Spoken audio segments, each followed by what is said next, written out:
या देशांमध्ये काही वर्षापूर्वी जे होण्याची आवश्यकता होती ते काम आम्हाला आता करावे लागत आहे. नद्यांना धरणे बांधावयाला आजपर्यंत थांबावयाला हवे होते असे मुळीच नाही. ती याच्यापूर्वीच बांधली असती तर फार बरे झाले असते. आज काही बाबतीत आम्ही पुढे गेलो आहोत, पण ही साधी प्राथमिक गोष्ट राहून गेली आहे. पावसाचे पाणी अडवून धरले पाहिजे ही किती सामान्य गोष्ट आहे. देशाची संपत्ती कोठे आहे? देशांची संपत्ती सरकारच्या खजिन्यात नाही, श्रीमंताच्या बँक बुकातही ती नाही. देशाची संपत्ती जी आहे ती परमेश्वराने, सृष्टीने व निसर्गाने देशाला दिलेली आहे. आपल्याकडे जी नैसर्गिक साधने आहेत त्या साधनांमध्ये देशाची संपत्ती साठविलेली आहे. हा विचार यापूर्वी आमच्या देशामध्ये उत्कटतेने व तीव्रतेने कधी कोणाच्या मनात आला नव्हता आणि त्याचा वापरही केला गेला नव्हता.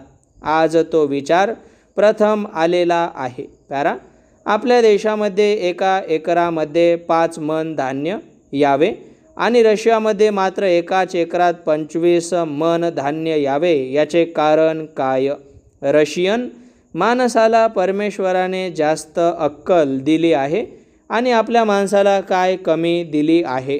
रशियन लोकांनी त्यांना निसर्गाने दिलेल्या साधनांचा जास्त चांगला उपयोग केला. आम्ही तो केला नाही असा त्यातला खरा प्रकार आहे. आमच्या देशांमध्ये नद्यांना किती महत्त्व आहे हे सांगायला नको. वर्धा जिल्ह्याचे नाव वर्धा काय आणि तुमच्या गावाचे नाव वर्धा काय? नदी वाहते म्हणून वर्धा. दुसरे काही कारण मला तरी दिसत नाही.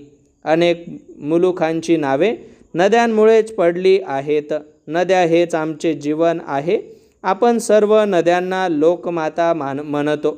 या लोकमाता नसत्या तर लोक कोठे राहिले असते कोण जाणे. नद्यात नवजीवन देण्याची जी शक्ती आहे त्यातून आमचे जीवन निर्माण झाले आहे. पंजाबला पंजाब का म्हणतात माहीत आहे? 5 नद्यांचा मुलूक म्हणून पंजाब. आमचे सर्व जीवन नद्यांमध्ये साठविलेले आहे. पाण्याला जीवन म्हणतात. या जीवनाकडे आजपर्यंत आपण दुर्लक्ष केले. ही पहिली मोठी चूक या देशांमध्ये झाली आहे. आज आम्ही जागे झालेलो आहोत. आज प्रत्येक गावात गेल्यानंतर सांगतात की पहा, आमच्या गावाशेजारून एक नदी वाहत आहे. जणू नदी वाहत असल्याचा आजपर्यंत पत्ताच नव्हता. आता लोकांना जाणीव झाली आहे की देशामध्ये पावसाचे पाणी पडते आणि नद्यातून वाहून जाते, ते थांबविले पाहिजे. आम्ही यापूर्वी जी चूक केली ती आता दुरुस्त करावयाला लागलो आहोत.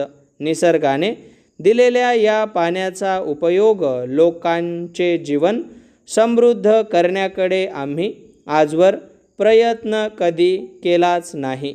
परंतु आज आमच्या लक्षात आल्यावर नद्यांच्या धरणाच्या कामांची चढाओढ लागलेली आहे. परिच्छेद. त्यामुळे सगळा भारत देश ज्यावेळी पाऊस नसेल तेव्हा याचा पुरेपूर वापर केला जाईल. अनेक संस्था या कामासाठी पुढे येत आहेत. स्टॉप.